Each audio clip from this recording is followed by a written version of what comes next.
আমার মাও নাই, বাবা নাই, স্বামী নাই, সন্তান নাই, আল্লাহ ছাড়া কেউ নাই। তো যা থাকি খাই, 10 ভাই বন্ধু সাহায্য করে। বিসমিল্লাহির রহমানির রহিম। আসসালামু আলাইকুম। এতিম বাবা ফাউন্ডেশনের পক্ষ থেকে সবাইকে জানাই স্বাগতম। আজকে আমরা মহম্মদপুর একটা মানবত জীবন যাপন করতেছে এক দাদির কাছে আসছি। তো আসার পরে দেখলাম যে উনি খুবই মানবত জীবন যাপন করতেছে। আমাদের ভিডিওতে ওনার ঘরটা আপনারা দেখতে পাচ্ছেন যে উনি কি হচ্ছে। সেই ক্ষেত্রেই আমাদের এতিম বাবা ফাউন্ডেশনের পক্ষ থেকে আমরা আমাদের সাধ্য স্বরূপ আমাদের ইফতার সামগ্রী নিয়ে আসছি। তো আমি এই পর্যায়ে আমি একটু ওনার সাথে, যে যিনি সমস্যাগ্রস্ত ব্যক্তি, ওনার সাথে একটু কথা বলবো যে একজাক্টলি ওনার কি সমস্যা। আসসালামু আলাইকুম। ওয়ালাইকুম তো আসসালাম। আপনার জন্য আমরা আজকে আমাদের এতিম বাবা ফাউন্ডেশনের পক্ষ থেকে ইফতার সামগ্রী নিয়ে আসছি। তো আদার্স যদি আপনার কোনো সমস্যা থাকে আপনি বলতে পারেন। আসসালামু আলাইকুম। আমার সমস্যা হচ্ছে আমার মাও নাই, বাবা নাই, স্বামী নাই, সন্তান নাই, আল্লাহ ছাড়া কেউ নাই। তো যা থাকি খাই, 10 ভাই বন্ধু সাহায্য করে, খাবার দেয়, মানুষের দরকার চাইলানি না ছায়া খাই। তার তো অসুখ অনেক বিরাট, অসুখ আজ 3 বছর অসুখ কোনো ছাড়তি নেই। যশের দোয়ায় মোটামুটি কোনো রকম একটু ভালো আছি। এই ফাঁক গলে জাগও দেয় না, ওই চান ট্রেনের তাদের ফাঁক।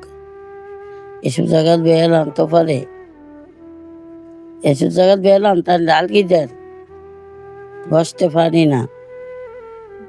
ডায়াবেটিস, থাইরয়েড রোগের শেষ নাই। এই আর কি। হ্যাঁ, তো আমরা শুনতে যদি পারেন তো আমাদের উদ্দেশ্য সাহায্য সহযোগিতা করে। তো এখানে আমরা আসার পর আর একটা বড় একটা মেজর সমস্যা দেখতে পাচ্ছি যে ওনার ঘরে বিদ্যুতের কারেন্ট নাই, টোটালি বিদ্যুতের লাইনে নাই।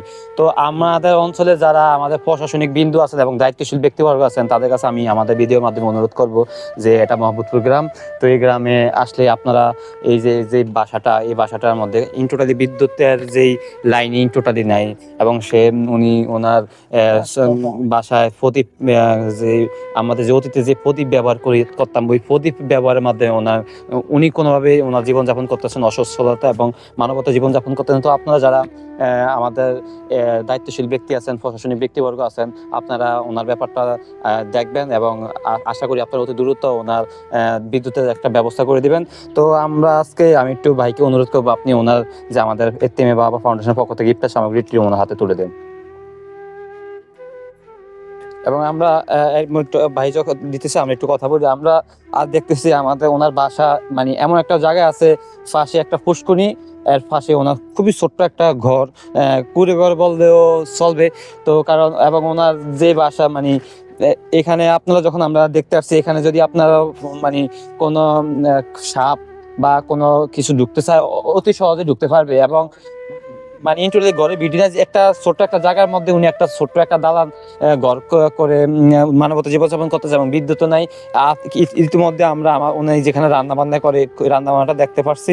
তো আশা করি আপনারা ওনার যারা আছেন যাতে ওনার সুব্যবস্থা নেবেন এবং আমাদের এতিম বাবা ফাউন্ডেশনের পেজে আমাদের পেজ আছে, ওইখানে আপনারা যোগাযোগ করবেন এবং আমাদের ভিডিওটা আপনারা বেশি করে শেয়ার করবেন, লাইক করবেন এবং কমেন্টস করবেন কমেন্টসের মাধ্যমে, এবং অন্যরাও আমাদের ভিডিওটা দেখবে এবং যারা দায়িত্বশীল ব্যক্তি আছেন, ধন্যবাদ বিত্তবান আছেন, তারা ওনাকে সাহায্য সহযোগিতা করবে। তো আমি আপনার কাছে একটু জানতে চাই, আমরা আমাদের সাধ্য অনুযায়ী আপনার জন্য আজকে এটা নিয়ে আসছি এবং ভবিষ্যতেও আশা করি আপনার কাছে আমাদের যারা যদি আল্লাহ তৌফিক দেয় যদি আসি আমরা আপনার বিদ্যুতের একটা ব্যবস্থা করতে পারবো। দেখি কি করা যায়। আপনি কি খুশি নি? খুশি, আমরা যদি নিয়ে আসি খুশি।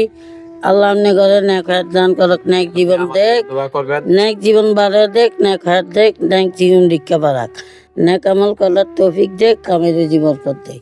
আমিন।